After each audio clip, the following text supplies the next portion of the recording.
Hej, jeg hedder Martin. Jeg er driftstekniker i Balder Danmark. Velkommen til vores vedligeholdelsesvideo. Hej, nu skal vi kigge på rengøring og vedligehold af kogeplade og ovn. Det er selvfølgelig jeres eget ansvar at holde jeres kogeplade og ovn rene og pæne. Det kræver selvfølgelig, at man gør det rent efter brug. Men man kan komme ud for, at for eksempel pæren går i ovnen. Er lyset gået i din ovn, så kan du sagtens selv skifte.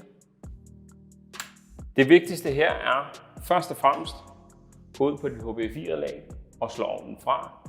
Den skulle gerne have en fase for sig selv, så den skulle være lige til at slå fra, så der ikke er noget strøm i ovnen. Når vi har gjort det, så skruer vi en lille beskyttelsesglas ting af her. Du kan se, at den er ikke blevet ordentligt gjort rent. Det kan man også sagtens gøre. Så lyser pæren lidt bedre.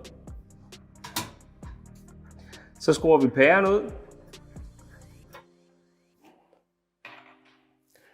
Og hvis man er i tvivl, kan man altid tage sin gamle pære med ned i supermarkedet for at købe en ny, så man er sikker på, at man får den rigtige. Det skal være en pære, som er godkendt til brug i ovn, så den kan tåle temperaturerne. Vi tager en ny pære, sætter op igen.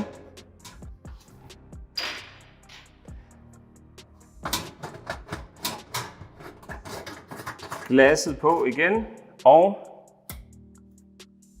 så fungerer ovnen. Du kan også komme ud for, at det er en halogenspot, der sidder op i din ovn. Gælder der selvfølgelig det samme. Køber du en halogenspot til ovn og udskifter. Hvis du ikke er tryg ved at skifte lyskilden i din ovn, eller for den sags skyld nogle andre steder i din lejlighed, så skal du selvfølgelig altid kontakte kundeservice, så vi kan få en driftstekniker ud og hjælpe dig. Vi skal snakke vedligehold af opvaskemaskinen. Her er det vigtigt, at vi sørger for, at der er afspændingsmiddel på, som vi putter i her. Og at vi sørger for, at der altid er salt på maskinen. Vi skal også altid sørge for, at vores filter i maskinen er rent.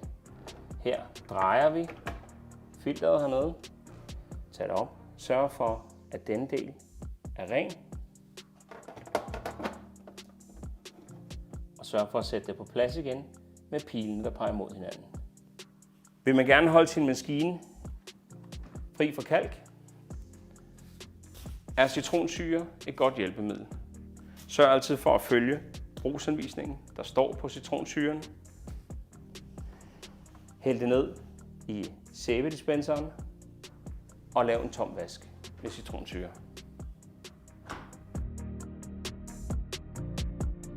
Hej, vi skal snakke noget fryseskab og vedligehold af det. Det gælder selvfølgelig som alle dine andre hårde hvidevarer og alt andet i lejligheden. Du skal selvfølgelig holde det rent og pænt. Men der kan være nogle små steder, hvor man lige skal være lidt ekstra opmærksom. I køleskabet for eksempel kan man komme ud for, at der lige pludselig under sin grøntsagsskuffe samler sig vand.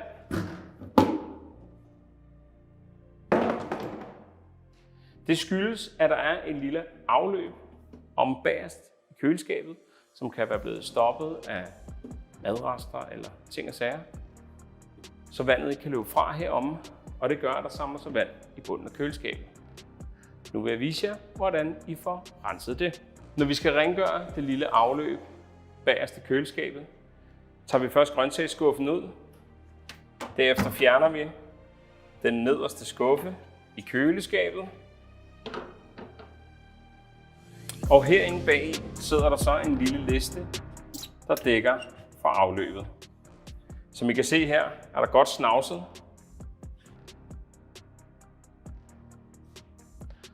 Og det skal vi selvfølgelig have gjort rent. Vi tager en varm våd klud med sæbevand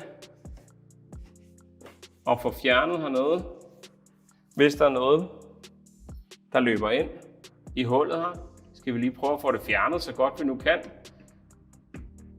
Det kan man gøre med en vatpind, tandstik, et eller andet. så man lige kan få ind og få fjernet al snasken i hullet herinde. Når vi har fået renset vores afløb, skal vi selvfølgelig have skinnen her tilbage.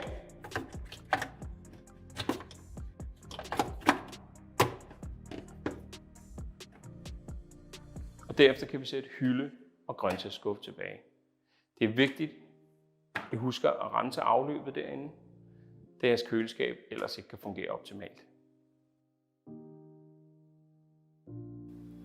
Skal du have afrimet din fryser, er de fleste køle-fryseskabe udstyret med sådan en lille afrimningstap hernede. Det man gør, det er, at man slukker for hele køle-fryseskabet, klikker den her ned, og nedunder her, og det er meget vigtigt, nedunder her sætter man en lille skål eller et eller andet, der kan opsamle vandet fra isen, når den smelter. Glemmer man det, eller får man ikke slået den her ned, så har du is på hele gulvet. Eller vand. Tørretumbleren er en kondenstørretumbler. Det vil sige, den samler vand i en skuffe op øverst. Det er vigtigt efter hver gang man har brugt tørretumbleren, man hiver den her ud og tømmer den for vand i sin håndvask. Den her bliver fyldt med vand, og hvis den er helt fyldt op, så vil maskinen ikke kunne køre. Udover den, så har sådan en tørretumbler lidt filtre, man skal sørge for at holde ren. Første filter sidder inde i selve maskinen. Det kan man klikke op, så kan man fjerne, hvad der nu måtte være af fnuller i det her. Støvsuge det, hvis man har lyst til det. Sæt det ned igen. Der er også et filter hernede. 2 tapper, man lige åbner. Så hiver man det nemt ud. Her kan man også lige støvsuge. Støvsuge ind i maskinen. Sæt det tilbage og sørg for at få flapperne tilbage på plads. Det var tørretumbleren. Vaskemaskinen er det altid en god idé at holde sæbedispenseren herinde. Hold den ren, så en gang man tørrer den over med en klud. Når man har brugt sin maskine, samles der tit en masse vand herinde i gummiringen, som jeg også kan se, der ligger nu. Det er altid en god idé at få fjernet det her efter en vask, så man holder gummiringen her så tør som muligt. Vi anbefaler også, at man med lågen står åben, efter man har brugt vaskemaskinen. Så undgår man, at der bliver for vådt inde i maskinen, og der dermed kan komme dårlig lugt. Har man problemer med, at maskinen ikke kan tømme vand ud, så kan man gøre det her manuelt. Man åbner nede i hjørnet hernede. Hernede sidder der en lille gummislange, man kan hive ud. Åbne den.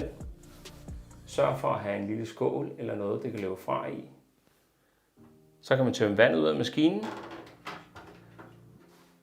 Udover den lille slange hernede, hvor man kan tømme vand ud, sidder der også et filter hernede. Det kan være, at man har haft nogle mønter i lommen eller et eller andet, som kan have sat sig noget i filteret, og maskinen derfor brokker sig og siger, at der er en filterfejl.